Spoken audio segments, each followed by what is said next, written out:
director there. I've been there going on 4 years now.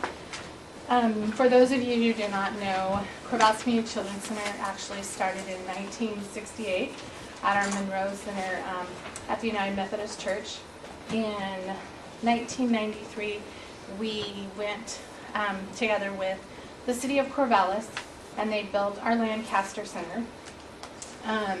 And then in 94, we went into a contract with Oregon State. And so we have 3 centers here in Corvallis. Our Monroe Center has 24 children that we provide care for there. Lancaster has 62, and our Growing Oaks Center has about 50.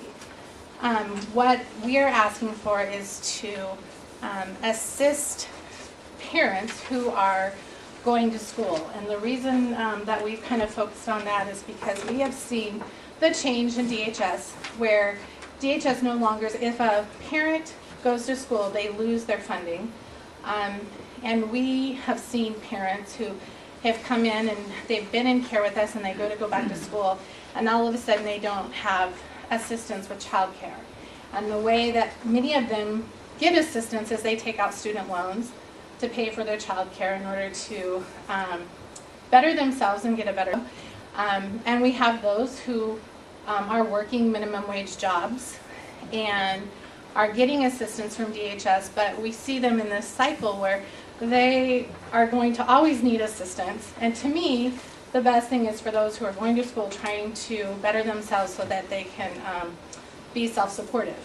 And so we have asked for funding for that. What we have done in the past, this last year we got about $8,000, which what we had to do to try to share the wealth is we split that up so we could give about $100 a month, which is not very much assistance because full-time care for an infant, someone under 2.5, is $950 a month. And for a preschool child who is 2.5 and older, it's about $750 a month. So you figure $100 doesn't go very far. So what we are looking at for this next year is we try to do $250 for our infant care and $200 for our pre-K kids. And one of the research that was done through Oregon State with our contract with them is they did an evaluation out there to see how much can a college student actually afford. And actually what they can afford is about $530 a month. So we're still not where they can truly afford it, but it gives them that opportunity, and we feel that it really is a benefit to them, especially now that you've seen that early childhood education really makes a difference for kids once they get into the school program. And we want to continue giving those parents the support so that they can go to school and that their kids are in that opportunity to do that. We do fund strictly parents who are either, they turn in transcripts, they are either enrolled at LBCC or OSU. And most of, just a little history is that a lot of our teachers, and part of the requirements for teachers is that they have, 75% of our teachers have either an associate's in early childhood education or a bachelor's in childhood education. And then they come to work for us and they're making, I put in here that they make less than $11 an hour. And that's a lot to ask for our teachers, and it's not because we're stashing money away, it's because it's expensive to provide childcare because we have ratios that we have to work within for them. So we would love to be able to give, more discounts to our parents who are students, but we can't afford it in order to provide at least a little bit of wage for our teachers. So it's really a tough situation because we see the need for parents who are going to school, yet I still need to be able to pay my teachers. And would love to be able to actually pay them more, but we just can't do it. And so it really is a huge help for us to help those parents who come in, because then we don't have to pull that away from our teachers. And that's one of the things that we've worked on really hard, is to try to do more for our teachers with very little. Basically is what it comes down to. Questions?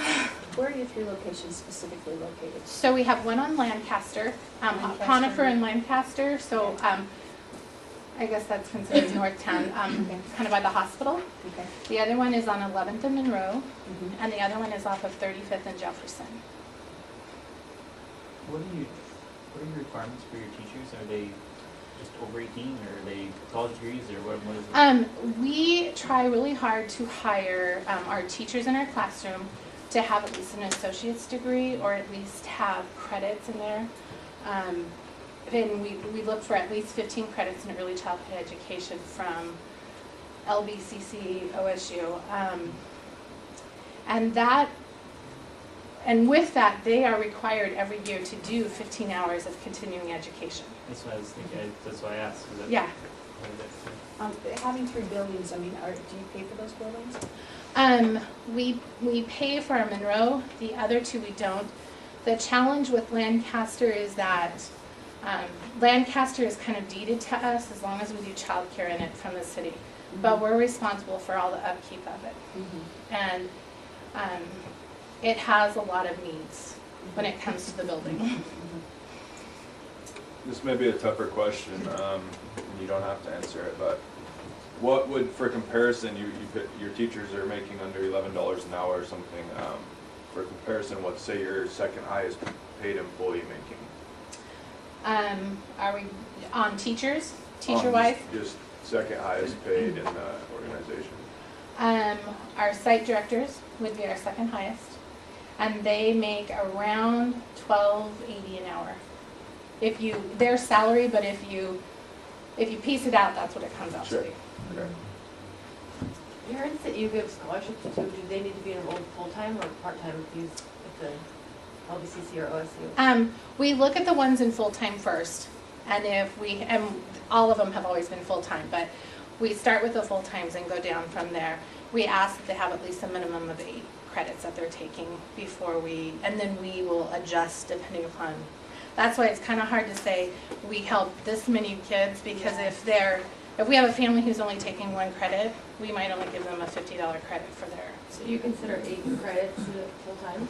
We don't, but Oh, okay. that's kind of been our cutoff that we've done with a family she was taking 8 credits at the time and had 3 kids, and so we took that into consideration and she was working, that doing any more than that was probably difficult. That's what I'm saying, if you're going to school full-time and you're obviously gonna have to work at some time and have a family, $530 a month for childcare, that's a lot of money. That's It a lot, is. you know. Yeah. It doesn't, I don't see how anyone could even afford that. They take out loans is what they do. They I was a add student recently.